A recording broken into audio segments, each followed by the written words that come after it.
Attorney general अशतर Asaf का कहना है कि गवर्नर पंजाब उमर सरफराज चीमा को हुकूमत की जानिब से डिनोटिफाई कर दिया गया है। अब उनके पास ओहदे पर रहने का कोई आईनी, कानूनी और अखलाकी जवाज़ नहीं। अटॉर्नी जनरल अशतर असाफ ने 24 न्यूज़ से गुफ्तगू करते हुए मजीद क्या कहा, आपको भी दिखाते हैं।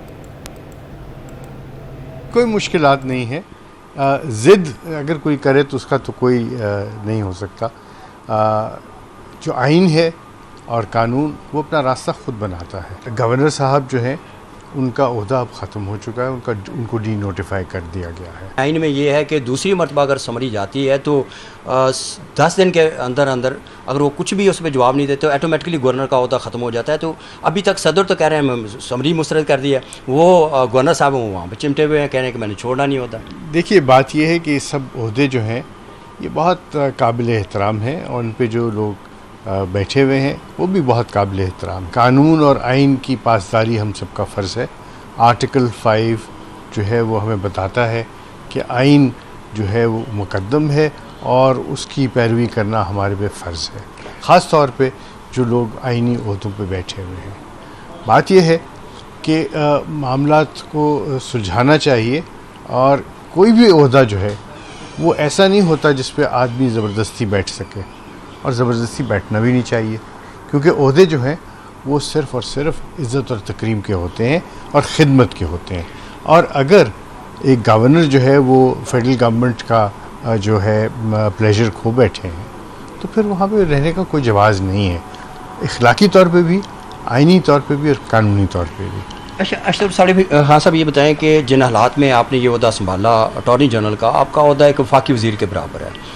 आप ना सिर्फ chairman election commission Pakistan bar council के मेंबर हैं, बल्कि इस वक्त जो बहुत सी कानून साजी हैं जिसमें इलेक्शन कमीशन का मामला भी है, आगे इंतखाबात आ रहे हैं, तो क्या आइडियाज़ हैं, किस तरह इन मामलों को आगे लेके चलेंगे, जबकि हुकूमत जो है वो चंद वोटों पे जो अक्सरियत जो है चंद वोटों से उनकी है। इस वक्त आपके पास चैलेंज भी ज़्यादा हैं, क्या क्या आइडियाज़ होंगे कि इस मुश्किल वक्त से आप हुकूमत को निकाल सकें?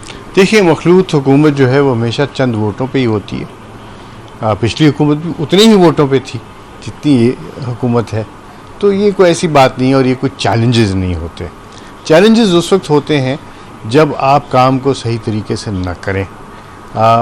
कानून के शोबे में हर रोज़ एक चैलेंजिंग दिन होता है, हर रोज़ कोई नई प्रोपोजिशन होती है, और अगर आप नेक नियति से काम करें तो चाहे वो बार काउंसिल है, चाहे वो पार्लियामेंट है, चाहे वो कोर्ट के अंदर प्रोसीडिंग्स हैं, आप अगर नेक नियति से काम करेंगे तो वो चैलेंजेस नहीं रहते, वो आपके लिए एक राह मुतय्यन करते हैं, और आप उस राह पे अगर नेक नियति से चलते रहें तो आप मंजिल तक पहुंच जाते हैं।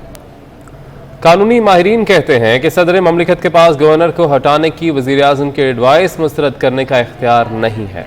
हुकूमत पाकिस्तान की जानिब से डी नोटिफाई करने के बाद गवर्नर उमर सरफराज चीमा को इस ओहदे पर रहने का कोई आइनी, कानूनी जवाज़ नहीं। सदर सुप्रीम कोर्ट बार एहसन भोन, वाइस चेयरमैन पाकिस्तान बार हफीजुर रहमान चौधरी, सदर हाई कोर्ट बार सरदार अकबर अली डोगर ने 24 न्यूज़ से गुफ्तगू की है। वो बड़ा क्लियर है और उसके मुताबिक पहली समरी, हालांकि ये तो रवायत रही है कि जब समरी भेजी गई है उसी वक्त ही हो जाती है, लेकिन अनफॉर्चुनेटली प्रेसिडेंट साहब ने 15 दिन पहले रखी, 10 दिन के बाद अब उन्होंने कर दिया। हालांकि कॉन्स्टिट्यूशन की स्कीम बड़ी क्लियर है, जहाँ पे कहीं लफ्ज़ डिस्क्रेशन का हो, that is the only power with the president, whereas बाकी जितना है वो ही has to act on the advice of the prime minister. और इसीलिए आपने देखा कि अगर वो बाकी के 10 दिन के बाद नहीं करता तो ही will deem to have been denotified, और इसलिए प्राइम मिनिस्टर ने राइटली उसको डी नोटिफाई किया। कुर्सी जो नहीं छोड़ते इज़्ज़त से, उनसे फिर इसी तरह ऐसे लोग जो है ना, छोटे लोग फिर अदारों के लिए नुकसानदेह होते हैं। गवर्नर साहब की अपॉइंटमेंट जो है वो एक आइनी ओहदा है, और जब आइन के तहत उनको हटा दिया गया है तो उनको अपना ओहदा इज़्ज़त और वक़ार के साथ छोड़ देना चाहिए। हमेशा ऐसे बड़े ओहदों पे जो कॉन्स्टिट्यूशनल पोस्ट हैं उन पे जो लोग बराजमान हैं उनको 100% आइन के मुताबिक काम करना चाहिए, और उसी तरह ही जिस तरह उनकी अपॉइंटमेंट थी, अब अगर उनको डी नोटिफाई कर दिया गया है तो उनको चाहिए कि अपना ओहदा इज़्ज़त और वक़ार से छोड़ दें और जो नए उनकी जगह पे आए हैं वो अपना हलफ लें। जो इस वक्त गवर्नर पंजाब हैं, जिस तरह से वो डटाई का मुजाहरा कर रहे हैं कि गवर्नमेंट ने उनको डी नोटिफाई कर दिया हुआ है और सदर को जो समरी भेजी थी वो भी टाइम पूरा हो चुका है। और सदर की कल जो एक ख़बर आई थी कि जी उन्होंने मुस्तरद कर दी, वो बिल्कुल एक गैर आईनी इक़दाम है सदर ममलकत की तरफ से। उनके पास कोई इख्तियार नहीं है कि उसको मुस्तरद करते। तो सदर बेसिकली इस वक्त उनका ओहदा उनके पास नहीं है और डी नोटिफाई हो चुके हैं और इस कुर्सी के साथ चिमटे हुए इंतहाई मैं समझता हूँ गैर आईनी इक़दाम है। और ऐसे लोग मैं समझता हूँ ऐसी सीटों के अहल नहीं होते जिनको ये ऐसी सीट मिली है। वफाकी वज़ीर मियाँ जावेद लतीफ़ ने कहा है कि पाकिस्तान को बचाने के लिए हर हाल में इमरानी फितने को रोकना है। पाकिस्तान में फितना और इंतशार की इब्तिदा 2014 के धरने से हुई। गुज़िश्ता हुकूमत में डिप्टी स्पीकर ने गैर आइनी इक़दाम उठाए। एक डिप्टी स्पीकर ने आर्टिकल 5 का सहारा लेकर आइन से खिलवाड़ किया। एक डिप्टी स्पीकर जब आर्टिकल 5 का सहारा लेकर आइन से खिलवाड़ करता है, ये फितना उस वक्त बोया गया जब 2014 में चीन का प्रेसिडेंट आ रहा था और यहां फसाद कर रहे थे। क्या उस वक्त किसी ने तो स्पेस दी होगी ना, किसी ने तो हैंडलिंग की होगी ना। इमरानी फितने को यहां खत्म किया जाए जो दीन के हवाले से खास तौर पर सर उठा रहा है। बचा आप एक तरफ वो साजिश कर रहे हो जो दुनिया करना चाहती है इस मुल्क के अंदर, कि इस मुल्क के अंदर फसाद बरपा हो, खून रेजी हो, पाकिस्तान मुखालिफ कुव्वतों का निशाना 22 करोड़ अवाम खाएं, आप न्यूक्लियर पावर। अब आपको बताएं कि वज़ीर आज़म शहबाज शरीफ ने ओमिक्रॉन वायरस की नई शनाख्त के बढ़ते हुए केसेस का नोटिस ले लिया है और वज़ीर आज़म ने NCOC बहाल करने की हिदायत कर दी है। अहम खबर से आपको अपडेट कर रहे हैं। वज़ीर आज़म शहबाज शरीफ ने ओमिक्रॉन वायरस की नई शनाख्त के बढ़ते हुए केसेस का नोटिस लिया है और वज़ीर आज़म ने NCOC को बहाल करने की हिदायत भी कर दी है।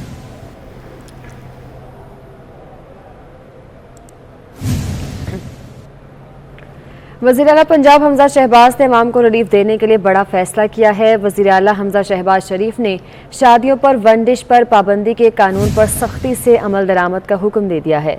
लाहौर समेत पंजाब भर में वन डिश पर पाबंदी के कानून पर मिनवन अमल कराया जाए। खिलाफ वर्जी पर कानून के मुताबिक कार्रवाई की जाएगी। फसीउल्लाह हमारे साथ मौजूद हैं, उनसे तफसीलात जानते हैं। फसीउल्लाह, बताइएगा क्या हिदायत जारी की गई हैं इस हवाले से?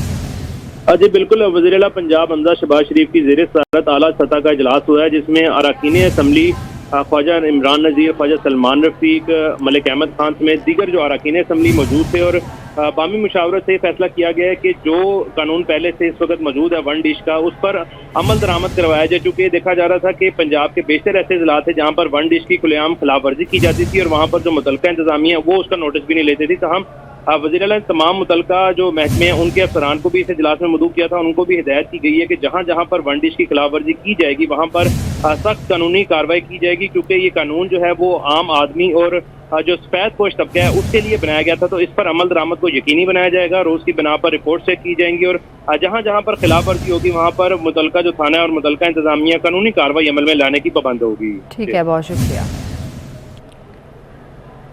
और इंटरबैंक में डॉलर की उड़ान जारी है। डॉलर 92 पैसे मजीद महंगा हो गया। इंटरबैंक में डॉलर 187 रुपये 53 पैसे से बढ़कर 188 रुपये 45 पैसे का हो गया है।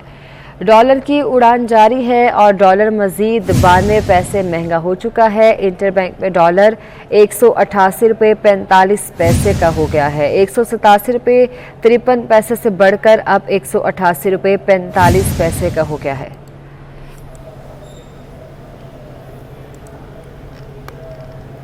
सिंध हुकूमत ने नई हाउसिंग स्कीम्स के लिए माहौलियाती NOC दरख्त लगाने से मशरूत कर दिया है। वज़ीर माहौलियात इस्माइल लाहू का कहना है कि जो हाउसिंग स्कीम दरख्त नहीं लगाएगी उसे माहौलियाती NOC नहीं मिलेगा। तामीरात से कबल ग्रीन बेल्ट के लिए ज़मीन मुख्तस करना भी लाजमी करार दिया गया है। सिंध हुकूमत ने दरख्त काटने वाले माफिया के खिलाफ भी कार्रवाई का हुक्म दे दिया है।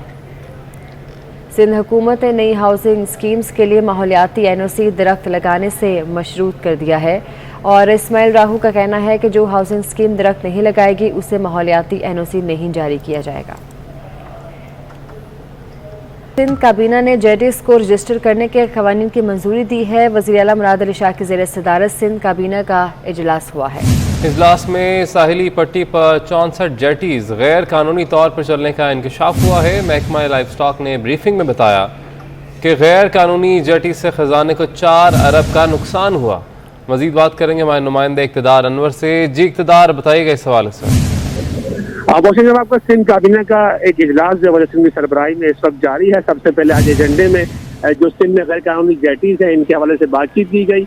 मतलब सिंध को बताया कि तकरीबन 64 जेटीज जो है वो सिंध में काम कर रही हैं जहाँ मछलियों गैर कानूनी शिकार करके लाया जाता है और इसमें कौमी खजाने को तकरीबन 4 अरब रुपए का सलाना नुकसान पहुँचाया जाता है। वैसे इन तमाम जेटीज को बंद करके कानूनी जेटीज के लिए 3 साल लाइसेंस के इजरा की बात की है। साथ साथ पेशावर अथॉरिटी की जो तश्कील 9 है उसकी मंजूरी दी गई है। मुख्तलिफ अरकान को उससे मेंबर बनाया गया है और सिंध काबीना ने मुख्तलिफ जो तंजीमात हैं जिनमें ख़ास तौर पर जो मुख्तलिफ NGOs हैं उनके टैक्स माफ़ करने की आज बात की है। इस वक्त सिंध काबीना का इजलास जारी है और BRT के मसले से मुतालिक जो है वो ब्रीफिंग दी जा रही है। ठीक है इक़्तिदार, आपने अपडेट किया, शुक्रिया आपका। दुआ ज़हरा के मुबैना अगवा कम उम्री में शादी का ये केस है। सिंध हाई कोर्ट ने दुआ ज़हरा के वालिद की दरख्वास्त पर फरीकैन को 19 मई के लिए नोटिस जारी किया है। दुआ ज़हरा के वालिद अली मेहदी का कहना है कि बेटी को अदालत लाकर बयान कलमबंद किया जाए। बिलाल अहमद से तफसीलात जानते हैं। बिलाल, बताइएगा अदालती कार्रवाई के हवाले से मज़ीद।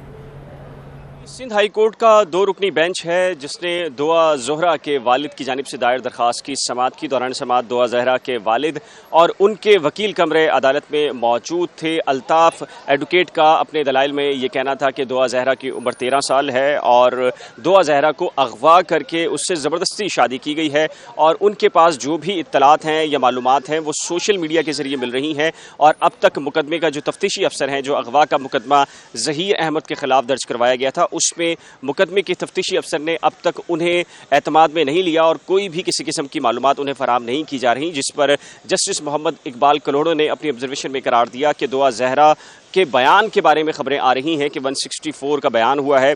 दुआ ज़हरा अदालत में पंजाब में पेश हुई है और उसने ये कहा है कि उससे ज़बरदस्ती नहीं बल्कि उसने पसंद की शादी की है। तो आप वो 164 का स्टेटमेंट और जो दीगर दस्तावेज़ात हैं जो लाहौर हाई कोर्ट में पेश की गई हैं वो हमारे सामने पेश करें, जिस पर दुआ ज़हरा के वालिद के वकील का ये कहना था कि उनके पास किसी भी किस्म की जो दस्तावेज़ात हैं वो मौजूद नहीं हैं क्योंकि मुकदमे के तफ्तीशी अफसर ने अब तक ताउन नहीं किया और उनके इत्तला के मुताबिक तफ्तीशी अफसर परसों ही लाहौर गया है इस केस की तफसीलात को लेने के लिए, जिस पर अदालत ने फ्री कैन IG सिंध, चीफ सेक्रेटरी दाखिला और जो दीगर फ्री कैन हैं उन्हें नोटिस जारी कर दिए हैं और उनसे 19 मई के लिए जवाब तलब किया है। साथ ही अदालत ने मुकदमे के तफ्तीशी अफसर को भी नोटिस जारी किया है और आइंदा समाअत पर जामे रिपोर्ट जमा कराने की हदायत की है। ठीक है, बहुत शुक्रिया। दुआ ज़हरा के वालिद अली मेहदी ने बेटी के मुबैना अगवा और ज़बरदस्ती निकाह किए जाने के खिलाफ सिंध हाई कोर्ट में दावा दायर किया है। अली मेहदी ने 24 न्यूज़ से खुसूसी गुफ्तगू करते हुए कहा कि हक़ाइक़ जानने के लिए मेरी बेटी को अदालत लाया जाए और अदालत दुआ ज़हरा का बयान कलमबंद करे। कोर्ट ने तो डेफिनेटली अपना बेसिक से वो शुरू करना था, तो इंशाल्लाह ताला जो 19 तारीख को उन्होंने कॉल किया है उसके अंदर वो सारी चीज़ें कोर्ट सुनेगा। हमारे एंड से भी प्रूफ देखे जाएंगे डेफिनेटली। अच्छा, तो कोई रब्ता हुआ है कहीं से बच्ची से या? बिल्कुल कोई रब्ता नहीं, मुझे नहीं पता। मैंने सिर्फ बच्ची को मीडिया पे देखा, वो भी मेरा ख्याल आपको पता होगा कि एक ही दिन वो उसके जो वीडियो पैगाम आया था, उसके अलावा मुझे नहीं पता बच्ची कहाँ पे है, किस हाल में है। मेरे साथ बच्ची का किसी किस्म का कोई रब्ता नहीं है। कराची में कौमी असम्बली के हल्का NA 240 में ज़िमनी इंतखाब के लिए कागजात नामजदगी जमा कराने का आज आखिरी डोज है। MQM Pakistan peoples party PTI समेत 13 कागजात नामजदगी जमा करवा दिए गए। किन किन के नाम इसमें शामिल है जानेंगे हमारे नुमाइंदे इक़्तिदार अनवर से। जी इक़्तिदार, बताइएगा। जब आपका नई हुकूमत तश्कील के बाद ये पहला ज़िमनी इलेक्शन है जो कि कौमी असम्बली का हल्का 240 कुरंगी 2 कराची में इसका इनेकाद किया जा रहा है और ये सीट MQM के डिप्टी इकबाल मोहम्मद अली के इंतकाल से खाली हुई है।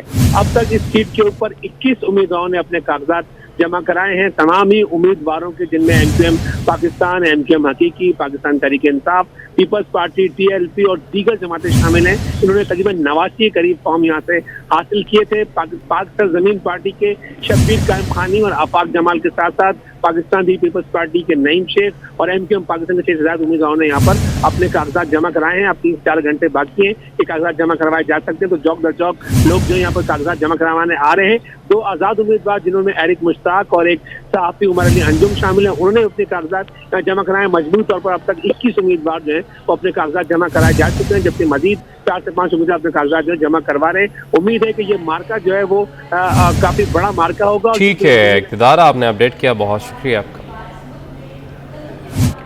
सिंध हाई कोर्ट में चेयरमैन हायर एजुकेशन कमीशन और दीगर के खिलाफ तौहीन अदालत की दरख्वास्त की समाअत। सिंध हाई कोर्ट ने हायर एजुकेशन कमीशन के चेयरमैन तारिक बनूरी को तलब कर लिया है। सिंध हाई कोर्ट में चेयरमैन हायर एजुकेशन कमीशन और दीगर के खिलाफ तौहीन अदालत की समाअत हुई और सिंध हाई कोर्ट ने हायर एजुकेशन कमीशन के चेयरमैन तारिक बनूरी को तलब किया है।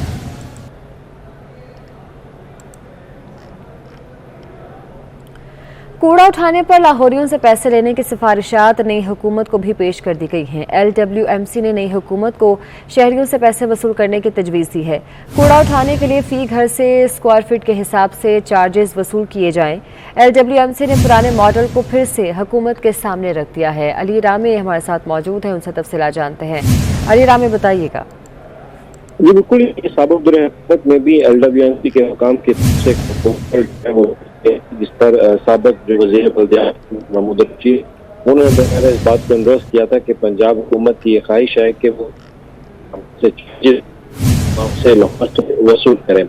इस पर नई हुकूमत क्योंकि पंजाब में आ चुकी है, तो LWMC के हुकाम ने अपनी एक ब्रीफिंग जो है वो फाइनेंशियली तो दी हुकूमत को, जिसमें मुख्तलिफ मसाइल के हवाले से उन्होंने आगाह तो किया, लेकिन साथ ये भी रिकमेंडेशन दी कि जो एक रेवेन्यू हासिल करने का एक मसला है वो बहुत बड़ा बनता जा रहा है। इसमें अगर फीस चार्जिंग की इजाज़त गवर्नमेंट की तरफ से दे दी जाए तो वो अपना सालाना रेवेन्यू जो है वो अच्छा खासा करोड़ों में वो हासिल कर सकते हैं। इससे गवर्नमेंट को भी बोझ जो है उसका इजाफी बोझ बर्दाश्त नहीं करना पड़ेगा, क्योंकि इसमें मेंटेनेंस के लिए पंजाब हुकूमत जो है वो करोड़ों रुपए का बजट LWMC को फराहम कर रही है और इस पर एक अच्छा खासा बोझ जो है वो कौमी खजाने पर भी आता है। लेकिन अगर ये रेवेन्यू चार्जेस अगर वसूल किए जाए, फीस चार्जेस वसूल की जाए, तो इससे रेवेन्यू अच्छा खासा हासिल होगा। जिसके पुराना मॉडल जो है वो जो साबिक़ हुकूमत में तैयार किया गया था, अब वही मॉडल जो है वो दोबारा हुकूमत पंजाब को पेश किया गया है। लेकिन अब इस पर क्योंकि नई हुकूमत फैसला करेगी और वज़ीर पंजाब अपना डिसीजन लेंगे कि आया ये बोझ आवाम के ऊपर डालना है या नहीं,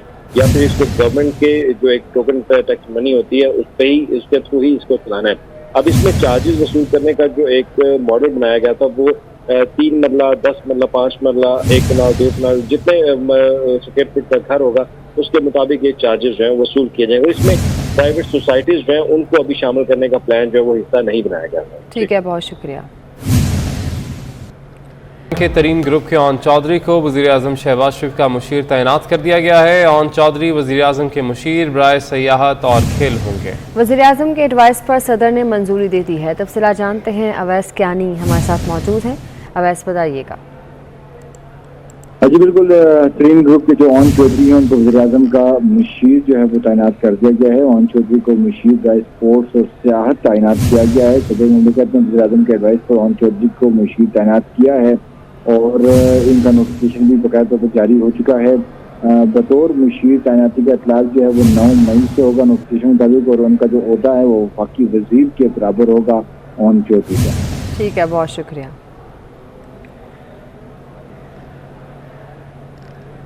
एडवोकेट जनरल पंजाब अहमद अवैस को ओहदे से हटाने का फैसला कर लिया गया है। सेक्रेटरी कानून और इंसाफ ने एडवोकेट जनरल अहमद अवैस को हटाने की समरी वज़ीर आला को इरसाल कर दी। समरी के मुताबिक आइन के आर्टिकल 140 और आर्टिकल 105 गवर्नर पंजाब के रूल्स ऑफ बिजनेस के तहत हुकूमत के पास एडवोकेट को तैनात हटाने का इख्तियार है। मलिक अशरफ से तफसीलात जानते हैं। जी बताइएगा। जी एडवोकेट जनरल पंजाब अहमद अवैस को हटाने की समरी सेक्रेटरी कानून और इंसाफ ने वज़ीर आला पंजाब को भिजवा दी है और इस समरी में कहा गया है कि जो हुकूमत है उसके पास आइन के 140 और 105 के तहत एडवोकेट जनरल को तैनात करने या हटाने का इख्तियार हासिल है। तो सेक्रेटरी कानून ने अपनी समरी में एडवोकेट जनरल अहमद वैस को हटाने की सिफारिश की है और वज़ीर आला पंजाब को कहा है कि एडवोकेट जनरल अहमद वैस को उनके ओहदे से हटा दिया जाए और उनकी आदम मौजूदगी में additional advocate general Malik Akhtar Javed को वहाँ पे तैनात किया जाए, जो कि एडवोकेट जनरल पंजाब की बुनियाद पर जिम्मेदारियाँ अदा करें। एडवोकेट जनरल पंजाब अहमद वैस जो हैं मुसलसल वज़ीर आला पंजाब जो हैं हमजा शहबाज उनकी आदातों में मुखालफत करते रहे। इससे पहले भी सेक्रेटरी कानून ने उनको 2 दफ़ा लाहौर हाई कोर्ट से काम करने से रोका था, लेकिन इसके बावजूद अहमद वैस मुसलसल लाहौर हाई कोर्ट में पेश हो रहे थे और उन्होंने सेक्रेटरी कानून के जो समरी थी उसको मानने से इनकार कर दिया था और उनका ये कहना था कि उन्हें हटाने का इख्तियार गवर्नर के पास है, हुकूमत उन्हें नहीं हटा सकती। अब हुकूमत ने इन्हें हटाने के लिए बाकायदा समरी जो है वज़ीर आला को भिजवा दी है और वज़ीर आला की मंजूरी के बाद इनको डी नोटिफाई करने का भी नोटिफिकेशन जारी कर दिया जाएगा। ठीक है, बहुत शुक्रिया। इलेक्शन कमीशन ऑफ पाकिस्तान के ऐलान के बाद उमरकोट में बल्दियाती इलेक्शन का माहौल सज गया है। उमरकोट की 42 यूनियन काउंसिल, 7 टाउन कमेटियां और 1 म्यूनसिपल कमेटी में कागजात नामजदगी का मरहला शुरू हो गया है। मजीद जानेंगे हमारे नुमाइंदे अमीन डिप्लाई से। जी अमीन, बताइएगा। जी बिल्कुल, इलेक्शन कमीशन ऑफ पाकिस्तान की तरफ से सिंध में ऐलान करदा 4 डिवीज़नों में इस वक्त इलेक्शन की बल्दिया इलेक्शन की गहमा गहमी अपने बूथ पे पहुंच चुकी है। उमरकोट ज़िले की बात की जाए तो यहाँ पर 42 यूनियन काउंसिल, 7 टाउन कमेटी और 1 म्यूनसिपल कमेटी में मुकाबले का रुझान है, जहाँ पर पार्टियाँ जो है अपने अपने कैंडिडेट से एप्लीकेशन भी वसूल कर रही है। साथ साथ में कई लोग जो मुखालिफ पार्टियों में होते हैं वो पार्टियाँ वापस अपनी पार्टी में आ रही है, अपनी हिमायत में तब्दील कर रही है। इलेक्शन कमीशन के ऑफिस के बाहर मौजूद है, कुछ कैंडिडेट भी हमारे साथ मौजूद है, उनसे बात करते हैं। यहाँ के लोगों ने हमेशा हमारा साथ दिया है और 2 दफ़ा मैंने इलेक्शन कंटेस्ट किया और दोनों दफ़ा लोगों ने मुझे कामयाब किया है और हम चाहते हैं कि यहाँ की तरक्की, इलाके की तरक्की के लिए, खुशहाली के लिए लोग यहाँ पर शऊर को में बेदार करें। और जो है ये अभी मैंने फार्म वसूल किया एमसी में तकरीबन 1,10,000 वोटर आबादी है और 55,000 तकरीबन इसमें वोटर हैं।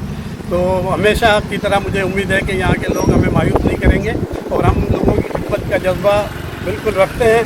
अल्लाह कामयाबी देने वाला। हम कैंडिडेट्स का यही कहना है कि हम ज़्यादातर अवाम में शऊर पैदा करेंगे ताकि अवाम भी अपनी पसंद के अच्छे और बासलाहियत बाकिरदार उम्मीदवार सेलेक्ट करें ताकि उमरकोट की बेहतर से बेहतरीन हो सके। बहुत शुक्रिया अमीन, आपने अपडेट किया। आगे बढ़े और आपको बताएंगे Karachi national stadium Hanif Mohammad high performance centre में विमेंस क्रिकेट टीम का कैंप जारी है। वुमेन्स बैटर्स ने कोचेस की निगरानी में ट्रेनिंग सेशन में हिस्सा लिया है। इस हवाले से मजीद भी बात करेंगे हमारे नुमाइंदे महमूद रियाज से। जी महमूद, बताइएगा।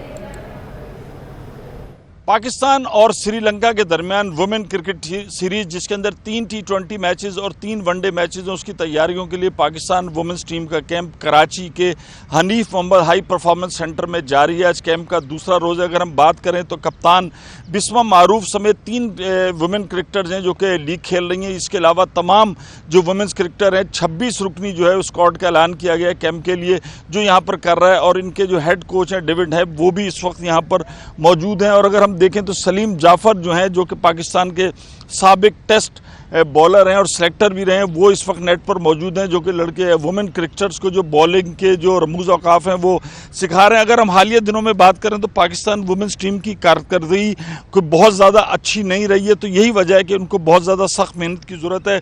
और अगर हम कोच डेविड हैम की बात करें तो उन्होंने अपनी प्रेस कॉन्फ्रेंस में भी कहा कि पाकिस्तान वुमेन्स क्रिकेटर्स के लिए फ़िटनेस जो है वो सबसे बड़ा मसला है, तो उस पर काम हो रहा है। इस कैंप के अंदर जो है वो मैचेस भी खेले जाएंगे, प्रैक्टिस मैचेस जो कि सिनेरियो बेस होते हैं, उसके अलावा फिटनेस, बैटिंग और बॉलिंग की ड्रिल्स भी होंगी। तो ये कैंप जो है वो 18 मई तक जारी रहेगा, जिसके बाद 19 मई को जो है वो श्रीलंका की वुमेन्स टीम कराची आएगी और फिर कराची के साउथ एंड सिटी में 3 वनडे और 3 T20 मैचेस खेले जाएंगे। ठीक है, बहुत शुक्रिया आपका। मौसम का अहवाल आपको बताएं तो लाहौर में हीट वेव बरकरार है, जिससे मौसम शदीद गर्म हो गया है। महकमा मौसमियात के मुताबिक मौजूदा दर्जा हरारत 38 डिग्री सेंटीग्रेड रिकॉर्ड किया गया है, जबकि माहिरीन ने शहरियों को एहतियात बरतने की हिदायत की है। मजीद मौसम का अहवाल जानेंगे माहिदा वहीद से। जी माहिदा। शहर के मौसम की बात करें तो इस टाइम सूरज का पारा शहर पर फुल हाई है। महकमा मौसमियात की जानिब से जो है 38 डिग्री सेंटीग्रेड तक जो दर्जा हरारत रिकॉर्ड किया जा रहा है, लेकिन उसी के साथ हीट वेव जो है वो देखने में नज़र आ रही है, जिसकी वजह से शहरियों को खासी मुश्किलात का सामना है। ये हीट वेव मज़ीद इसी तरह से अगले हफ्ते तक जो है वो बरकरार रहेगी और टेम्परेचर महकमा मौसमियात की जानिब से यही बताया जा रहा है कि आइंदा 4 दिनों में जो है वो 45 तक टेम्परेचर जो है वो रिकॉर्ड किया जाएगा, जिसके बायस जो है शहर में काफ़ी गर्मी जो है वो देखने में नज़र आएगी। माहिरीन की जानिब से शहरियों को एहतियाती तदाबीर जो है वो जारी की गई हैं कि बाहर निकलते वक्त जो है वो सर ढाँप कर और पानी का इस्तेमाल जो है वो ज़्यादा से ज़्यादा किया जाए। कुछ शहरी तो एहतियाती तदाबीर पर अमल कर रहे हैं, हेड का भी इस्तेमाल कर रहे हैं, लेकिन उसी के साथ सन ग्लासेस, हेड और गीले कपड़े का बाहर सफ़र करते वक्त जो है वो इस्तेमाल ज़्यादा से ज़्यादा जो है लाजमी बनाए। इसी के साथ महकमा मौसमियात की जानिब से 2 बजे के औकात में जो है वो 42 से 43 तक दर्जा हरारत जाने के इम्कानात जो है वो जाहिर किए जा रहे हैं, जिसके बायस शहरियों को जो है दोपहर के औकात में खासी गर्मी जो है वो देखने में महसूस की जाएगी। और इसी के साथ हवा में नमी के तनासुब की अगर बात करें तो 40% हवा में नमी का तनासुब जो है वो रिकॉर्ड किया जा रहा है, लेकिन शहर में अभी फ़िलहाल गर्मी जो है वो बरकरार है। महकमा मौसमियात की जानिब से आइंदा 24 घंटों में ताहाल बारिशों की प्रेडिक्शन जाहिर नहीं की गई और आइंदा हफ्ते में भी बारिश के इम्कानात जो है वो जाहिर नहीं किए गए, जिसके बायस जो है गर्मी इसी तरह से शहर में बरकरार रहेगी। जी ठीक है माहिदा, आपने अपडेट किया। आपको बराह रास्त ये चलेंगे, अकबर एसबाबर मीडिया से गुफ्तगू कर रहे हैं। हक और गलत के दरमियान में तफरीक करो और मेरे साथ हो और इस्लामाबाद पे धावा बोलो। ये वो बारहा कह रहे हैं कि अपनी आखिरत को संवारो। खान साहब, मैं आपसे पूछता हूं कि आप कब अपनी आखिरत को संवारेंगे? आपके जो दौर गुजरा है उसमें जो जुल्म हुआ है, जो गैर कानूनी काम हुआ है, आपके दौर हुकूमत में साहिवाल के जो बच्चे थे उनके माँ बाप को भून दिया गया, उनको इंसाफ नहीं मिला। खान साहब, आप अपनी आखिरत को कब संवारेंगे? आपके दौर में हजारा हमारे भाई बहनों को कोयटा में कत्ल किया गया और उनकी लाशें सड़क पे पड़ी थी कई दिन। उनके रिश्तेदार रो रहे थे, नोकना थे। आपने उन पे इल्ज़ाम लगाया कि तुम हमें ब्लैकमेल कर रहे हो, जब तक उनकी तदफीन नहीं होगी मैं नहीं आऊँगा। खान साहब, आप अपनी आखिरत कब संवारेंगे? मैं आपसे ये सवाल करना चाहता हूँ कि जो आपके दौर में महंगाई हुई, माँ बाप ने अपने बच्चों को दरिया में फेंक दिया क्योंकि वो उनकी महंगाई की वजह से उनकी किफ़ालत नहीं कर सकते थे। आप उन तक पूछने भी नहीं गए, आपने उनके लिए कुछ किया नहीं कि पाकिस्तानी शहरी अपने बच्चों को जहर दे के मारा। आप अपनी आखिरत कब संवारेंगे खान साहब? आप अपने गिरबान में झांके, आप दूसरों को तलकीन ना करेंगे, अपनी आखिरत संवारो। आप अपनी आखिरत संवारो। हर कोई अपनी आखिरत संवारता है, हर कोई अल्लाह ताला के सामने अपना जवाब देता है। आप कौन होते हैं कि जो दूसरों को कहते हैं कि अपनी आखिरत संवारो? आप पहले खुद अपनी आखिरत संवारो। दूसरी आप बात करते हैं, आजकल ये बहुत चला हुआ है मीर जाफर और मीर सादिक का हवाला, जो कि बड़ा अफसोसनाक है। खान साहब, मैं आपसे ये कहता हूँ कि जो मॉडर्न डे मीर जाफर और मीर सादिक हैं, वो लोग हैं जो आइन को तोड़ते हैं। ये है मीर जाफर मीर सादिक, जो इदारों पे इल्ज़ामात लगाते हैं क्योंकि उनसे इक़्तिदार ले लिया गया।